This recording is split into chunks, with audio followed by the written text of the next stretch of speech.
What's going on? We back with the Boxing Clinic and more. And a lot of you old guys already know. If you don't know, we talk more than boxing. I'll let the name fool you. And I sat back and waited to speak on this situation. Matter of fact, I wasn't even going to talk about it, but you still got a lot of grown men parading around trying to defend another grown man with another excuse. Talk about LeBron James when he, after Game 4 and got swept by the Golden State Warriors. I wanted to let them, enjoy that, man. I didn't want to shit on their parade because LeBron is not only one of the most ball-hogging motherfuckers in history, he's an attention whore. And LeBron comes out in a press conference with a black cast on, told Brian Windhorst to leak the news that, LeBron, he broke his hand because he hit a chalkboard in Game 1. You know what I'm saying? At the end of the day, how can you defend this, bro? Seriously.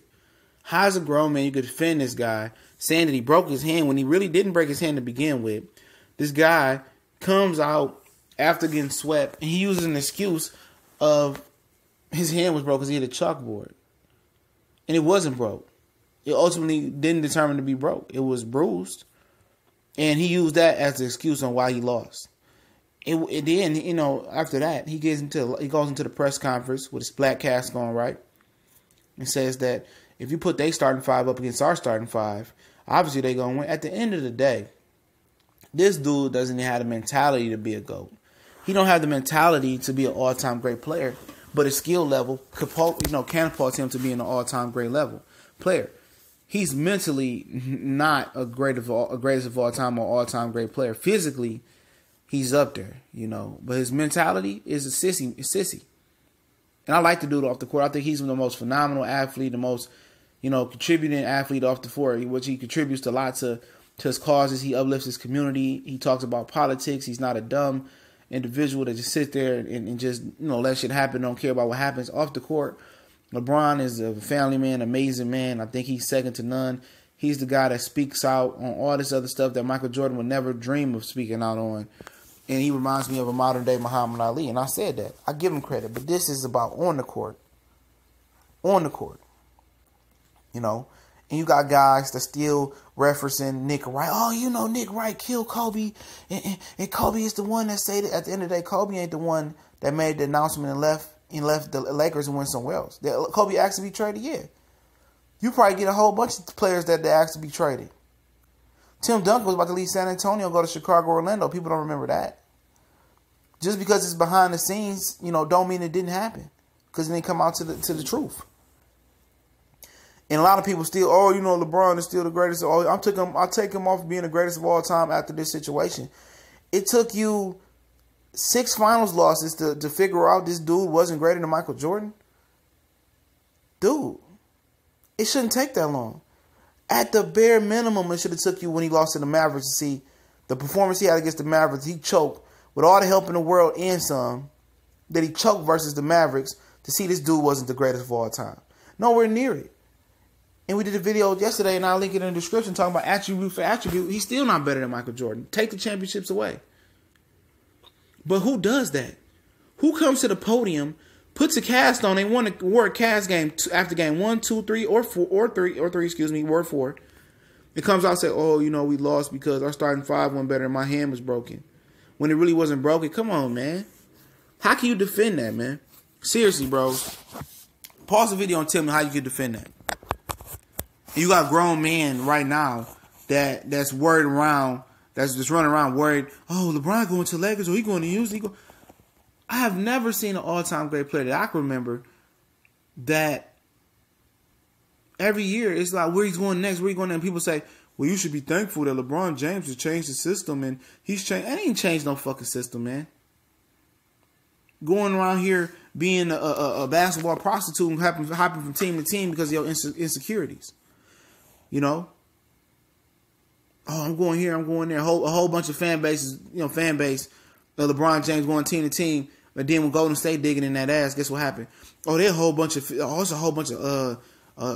slappies. There's a whole bunch of casual fans. There's a whole bunch of, bandwagon fans to Golden State.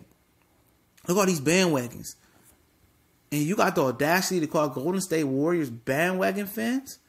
When you was with Cleveland before, then you went to Miami and back to Cleveland. I'm going with LeBron going. Hypocrites.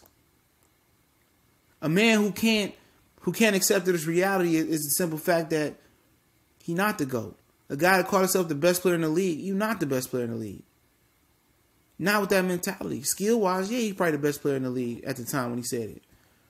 But the best player in the league don't choke against the Mavericks when he has Dwayne Wade, Bosh, Shane Battier, Chalmers, Haslam. You don't choke. Pat Riley, right above on your side, you choked.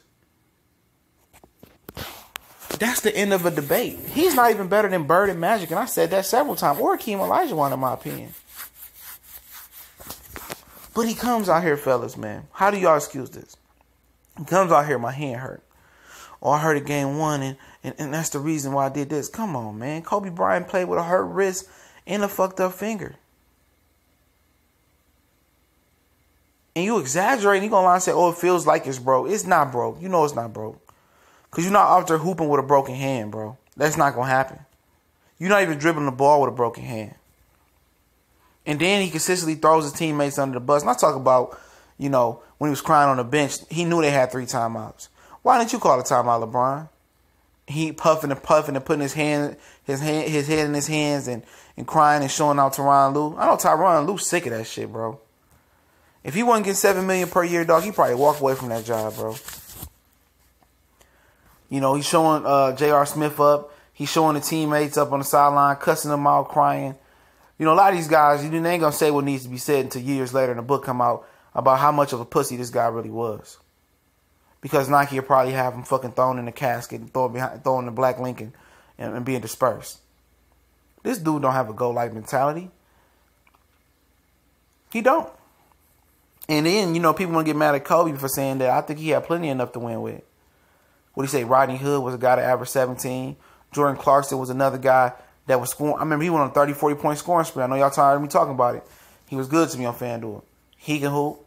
Kyle Korver, one of the greatest three-point shooters in the league scene, according to NBC and ESPN. George Hill, a good, solid glue guy.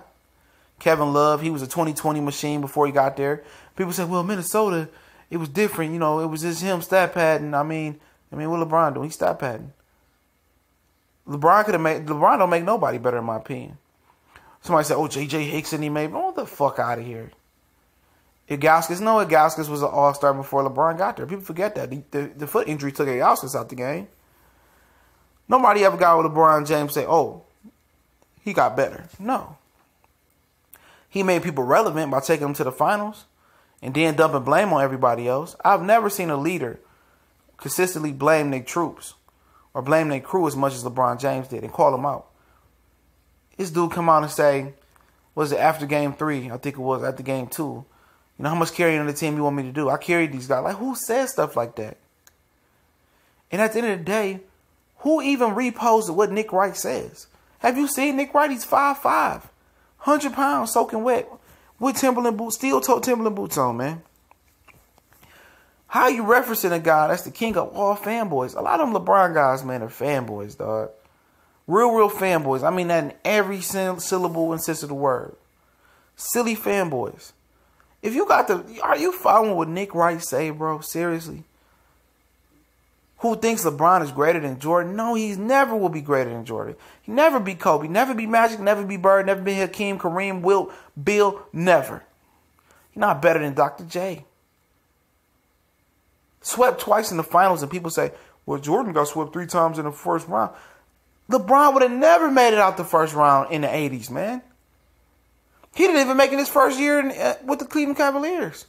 I don't care if he's 18, 19, or what the fuck. He would never beat the 85, 86 Celtics. Never. He never got past the bad boys. Never. He never. He'd wait till all those teams got old, really, really old, and finally beat them. And people tend to forget that. The Eastern Conference was stacked. And do people forget Jordan gave him to a team that was number 3 in the draft? Only players go above him was Sam Bowie and Hakeem Olajuwon. But people still defending him using Nick Wright. And they trying to dig down and tell you stuff. And like I said the other day, they didn't tell you, when Jordan got swept in 86, that he was out half all the year with a Liz Frank injury to his foot. And he still dropped 63. He came through a jersey on fresh off the fucking bench. Took the cast off his foot. And dropped 63 on Bird in the Boston Garden with no air conditioning. None whatsoever. What happened with LeBron and had no air conditioning versus San Antonio Spurs? He copped out and cried and blamed the stadium. Jordan was hooping and Bird and Magic was hooping with no air conditioning. I'm just telling you, this dude is a pussy, man. He's soft, timid. And who does that? Who comes out in the finals and blames their teammates, throws them under the bus, and say, "Oh, I had a hand injury, Brian Windhurst. Drop that," and then come out here with a cast on. He's an attention whore, dog. Never want him on the Lakers, man. Never. He go to Lakers with Paul George. They trying to tell you Kyle Kuzma and them. What you gonna do? Get his ass whooped in the second round in Western Conference semifinals? This dude consistently runs from his problems, dog. And these are the same players in Cleveland. I'm in on this. These are the same players he wanted. He ran Kyrie up out of town, man. He got rid of D. Waiters for J.R. Smith and Amon Shepard, however that 3-team deal went, I believe. He said he wasn't going to resign if Tristan Thompson didn't get a deal. That was him. He got J.R. Smith there. He ran Kyrie Irving off to Boston. He didn't want to make it work with Isaiah Thomas and let Isaiah Thomas kind of control the ball to get in the rhythm. He wanted to control everything and turn Isaiah Thomas into a glorified spot-up shooter. You know? He got those people around him. He seen Rodney Hood scorch them in the NBA regular season. He wanted Rodney Hood. These are the people he wanted. And guess what? These are the people he went to bed with and got swept again. Don't come with that ghost shit. Don't come with that Nick Wright and that defending LeBron shit. This shit is not defendable, man. It's CBC and more. Y'all know what it is. We gone.